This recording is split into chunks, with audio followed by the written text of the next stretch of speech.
May a Cat Named Pancakes Never Find Me? This is The Road to Tender Hearts by Annie Hartnett. This story follows PJ. Now, PJ is one of the luckiest, unlucky people you'll meet.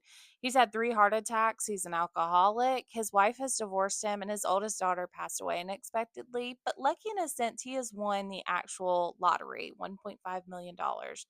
Fast forward, his estranged brother's grandchildren need a guardian.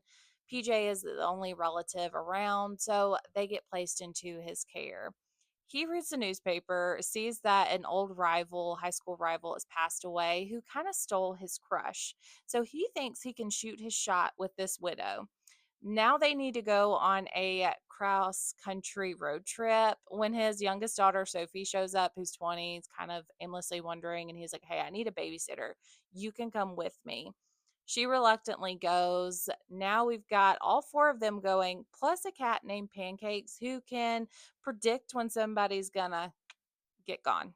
Check your content warnings because this is definitely a dark comedy. But when I say it is so worth it, and I'm so glad I know this story now, it kind of feels crazy when you hear that premise. You're just like, "What?" But when I tell you by the end of the story, you're like, "No, that was so satisfying." I started out by saying this story follows PJ, but you get all of these perspectives. You get the cat's perspective, you get the daughter's, you get the children's, you get all these side characters' perspectives.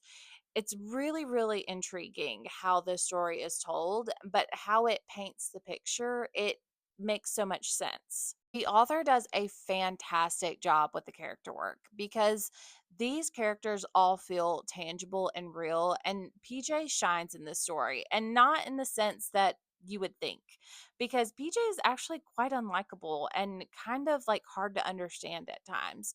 But in the same vein, you're also rooting for PJ and you really want the best for him.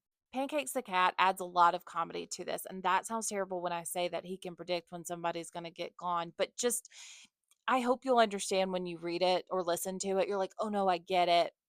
I pray. Audio narration, this was fine. This was like a grandpa telling me a story that you were just like, "Is this true?" Like, this is wild. But well done. Huge shout out to Penguin Random House for gifting me a copy of this audiobook. I am definitely buying a shelf trophy.